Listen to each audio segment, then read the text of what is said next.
I am Sunny Irabo, and I have something special for you. Join me every week for thought-provoking conversations with Africa's most influential leaders and change makers from diverse sectors. The solution to this is not about begging for food or giving food away. The solution is for Africa to have a bowl in hand, not to beg, but to put seed in those bowls and grow its own food.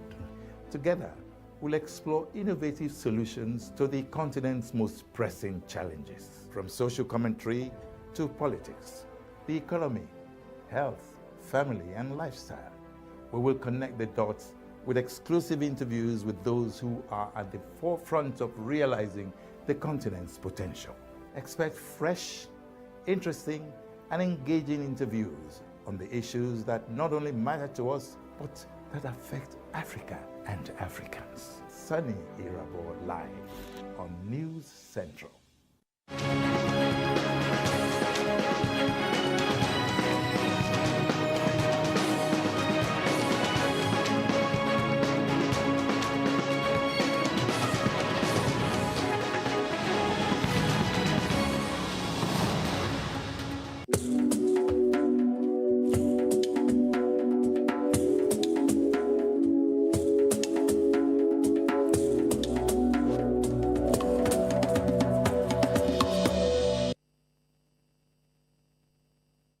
Welcome back. It's our final segment for this morning, Focus Africa. This week, leaders from across government, business, finance, and also industry converged in Kigali, Rwanda, for the Africa CEO Forum, one of the continent's biggest gatherings focused on economic growth, investment, and Africa's place in a rapidly changing global economy.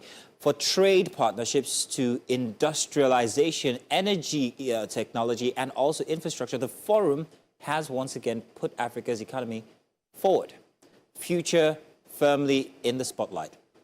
For Nigeria, the conversation carries particular significance. Bola Ahmed Tinubu used the platform to defend ongoing economic reforms, and push for greater foreign investments, especially in sectors like power, mining, and manufacturing.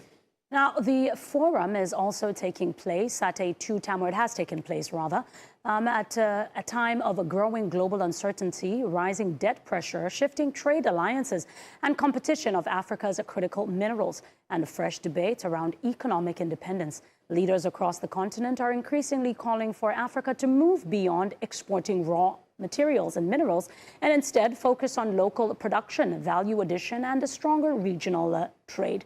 So what does this year's CEO Forum truly mean for African economies? Can the continent attract meaningful investment while protecting its own interests? Joining us now this morning to unpack the key conversation and implications of the Africa CEO Forum is Segun Adebayo, Executive Director, Center of African Policy Research and Advisory. Segun, you're welcome. Thank you very much for joining us on a Sunday morning. Good morning. Thank you for having me. Yes, indeed. Thank you. Segun, second CEO Forum here. What exactly is the Africa CEO Forum targeted at, and why is it important to economic conversations? Let's start with that. Yeah, the African CEOs Forum, it's dubbed the Davos of Africa. It's one of the most important platforms where a lot of trade synergy happens, where a lot of collaboration across the African continent happens, and it's quite important. It's quite an important place for conversations on the development of Africa, looking at it from the public-private partnership. And it's quite a very important conversation to follow, to monitor. And then again, the question arises, is it yet another talk shop in Africa? Mm-hmm. Because just a few weeks before then, we had the one organized by the French government in conjunction with the Kenyan government, where we had almost the same set of people just moving from Kenya to Rwanda. And just before then, 3 weeks before the one in Rwanda, before the one we had in Kenya, we had the one organized by the United Nations, UNECA, in Ethiopia, where we had about almost the same set of people over there. And before then, we had the one at the African Union. So we're looking at a migration from one place to the other, having the same set of conversations across the various regions of Africa. So that's one of the main things we tend to ask ourselves. Is it yet another talk show? Because one of the biggest drivers of Africa's economy is security. Without proper security, there is absolutely no economy.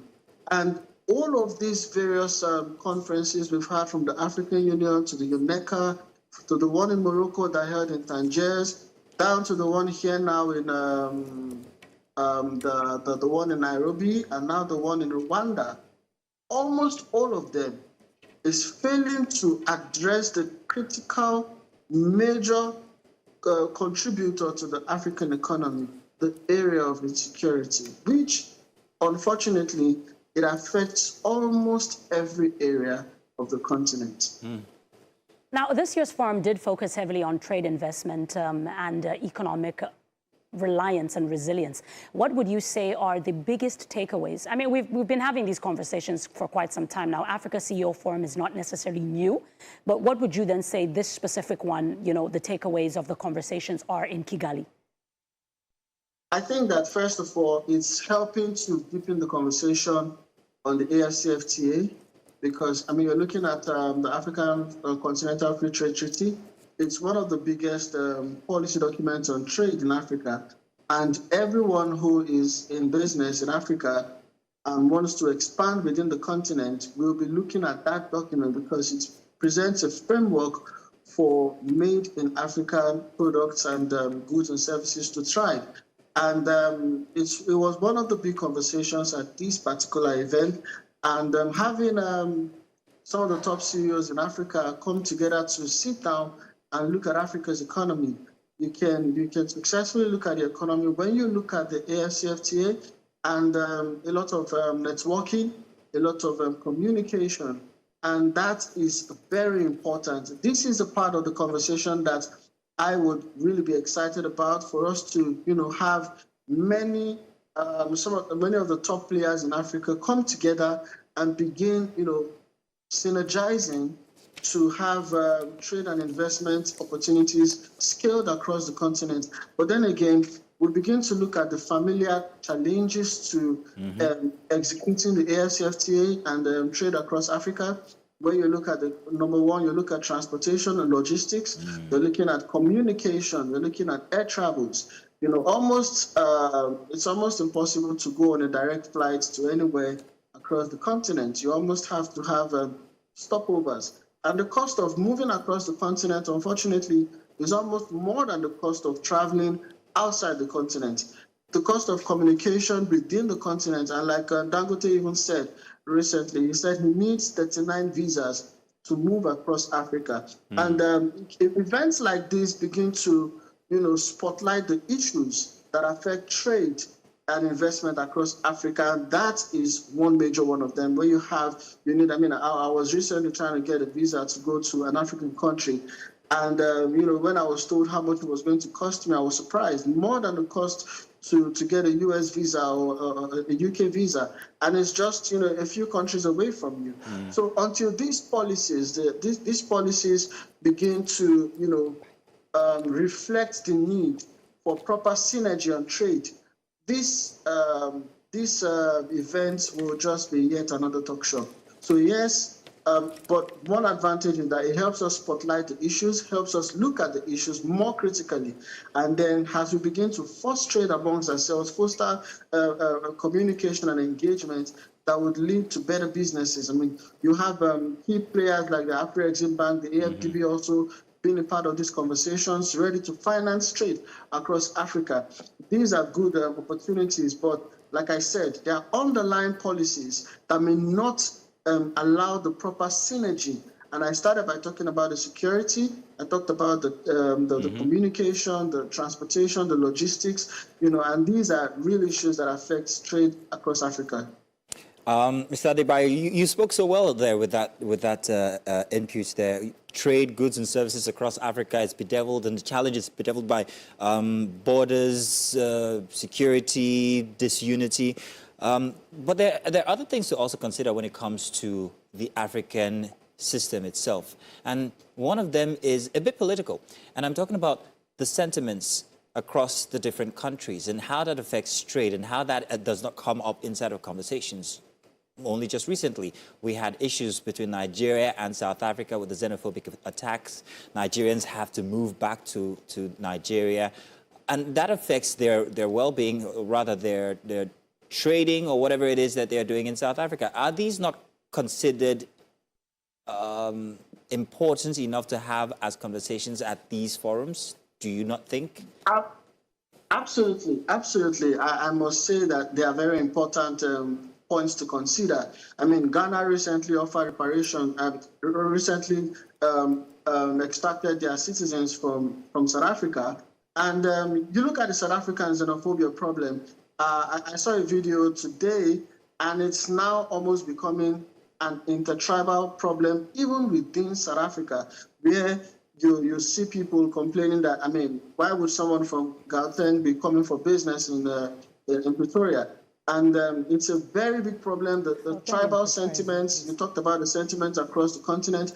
It's a very, very big issue. Let me look at it from this perspective. First of all, let's start from the historical cause of some of these sentiments. First, look at the effect of colonization, the effect of apartheid, segregation on the various people. Look at how it affects communication and education. You look at Nigeria, for instance, is sandwiched by French-speaking countries. That already affects regional integration because the French economies are run by a common currency, the CFAs, and there is a lot of undiscussed and unknown. You'd have to travel to one of those French countries to understand that some of them, their central banks are not even in their country. It's in Paris, you know. So you look at that already affects how business is done. Regional cooperation will have issues. You find countries sandwiched by neighbors that have totally different orientations, different systems of government, totally different communication patterns and systems, and and it begins to affect intertrade. You look at what's currently happening with let me step into the Africa Forward event, which held in Kenya, and look at the riots, the pushback from the people in Kenya when their government began to go into a lot of bilateral agreements with France. I mean, that's literally sowing their economic development plan with the French government. And that's the first time the French government is stepping out of Francophone Africa and having such a high-level engagement with African countries that you could see 30 African presidents present. And when you begin doing business with France and with the French administration, you begin to whip up sentiments because the effect of the French colonization on Africa is still very intense. You look at what's happening in the Sahel region. Most of what you're seeing in the Sahel region, the big conversations around the Sahel, has been how the French has been trying to destabilize their government. These are reports from the AES countries of since when they kicked out the French, miners and the military and all from their countries. You look at how the French are still trying to get a hold on these countries. You look at how these countries have begun to prosper economically, some of them doubling their GDP since they kicked the French out. And then, people are not blind. We can see this on social media. Ibrahim Traore is like a hero figure in Africa to the African youths. He's just about 37, 38 years old, thereabouts.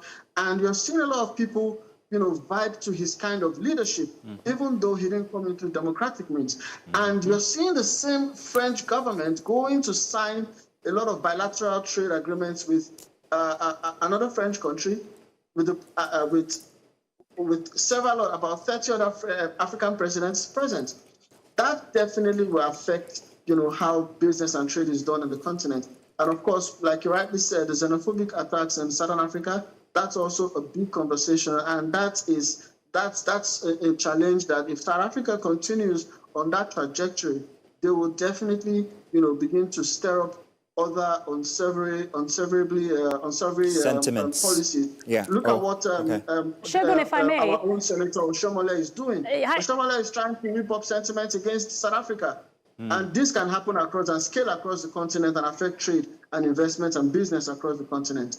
Yeah, unfortunately, with the Hashimole, I think that's a conversation He likes them, then he doesn't like them. It will thwart in a different direction because he was up in the sky. Up in the sky. But Segun, please, if I just may, especially with many of the statements that you made, which are actually quite valid, I'm in agreement with that. And I think it's quite crucial that we're having this conversation now, taking into consideration that next month is supposed to be the mid-year summit at the African Union. In the conversation that President Tinubu had with moderator Zainab and the president of Gabon, there was a question that Zainab asked there. When we speak about this collaboration of our resources and our trade as the African continent and being Pan-African, to say the least, she made a comment there where she said, if we look at Europe and some of the things that we want to adopt, especially with the Schengen and all of that, she asked a very critical question, which is something that I'd like to ask you in terms of readiness and, of course, if this would work. She said there to President Tinubu that Europe has the euro. So why is it that by now Africa does not have the afro? Would a one currency work within the African Pan-Africanness that we appropriate and speak about and advocate for on the African continent? I think that it's a conversation that has begun at some point, I think about 10 years ago at the African Union. And but pursuing that unity of economy across Africa with a one currency system in Africa, it's a lofty ideology considering where we are currently, the level of regional division on the continent. And then again, who is going to broker it? Which multilateral or intergovernmental agency is going to broker it? Is it the African Union? Have you been to an African Union event before? If you have been, I was in the one this year, I was in the one the last year, I was in 2025 and 2026. How many African presidents are there in person? How many of them? How many of the policies from the African Union go beyond the African Union conversations and actually distill themselves to the various member states? So based on what you were saying, then it's quite clear for us to say that the African Union is not as strong as the EU, meaning we are failing as a body. Absolutely, 100%. At the 2025 African Union, I can make the tapes available to you. I asked them very pertinent questions. That's the commissioners, the heads of the various commissions. And I said to them, I said, why is it that your policies don't get distilled to the member states? And they keep saying, all of them kept saying the same thing. They all said that the member states are sovereign states and they can do whatever they want. But then again, when you go to the various member states of the same African Union, you will see United Nations policies being driven heavily. You will see United Nations trying to convert the economic development plan of the various countries to the SDGs. The SDGs, in fact, a representative from Zambia asked the African Union, asked even the United Nations representatives at the last UNECA event in Ethiopia. I was there, and he asked and said, why is it that in the various African countries, the SDGs, the Agenda 2030, are more popular than the Agenda 2063? The Agenda 2063 is Africa's development blueprint for the African continent. It's even titled The Africa We Want. Mm-hmm. He said, almost no African is aware of Agenda 2063, but everybody knows about Agenda 2030. That is even to tell you that all the way from New York, the headquarters of the United Nations, their policies are being driven stronger in Africa than the African Union. So is it the same African Union who is unable to successfully drive Agenda 2063 has their policy framework across the member states that we're expecting to unify the African economy and give us a one currency? We're far from it, realistically speaking. Mr. Adebayo, we don't have enough time. This conversation could go many directions and many angles. I wish we had that time. Maybe we should have an exclusive with you. But thank you very much for giving us the small time that we have here to have this conversation with you. It was very interesting. Inam, by the way, that question about the Afro, very relevant. Thank you very much, Segun Adebayo. And we'll catch up next time. Thank you. Thank you for having me. You're welcome. What a way to end the show now, isn't it? Because we started with conversation about Africa, Yep. African unity, and, And the African Union and its relevance.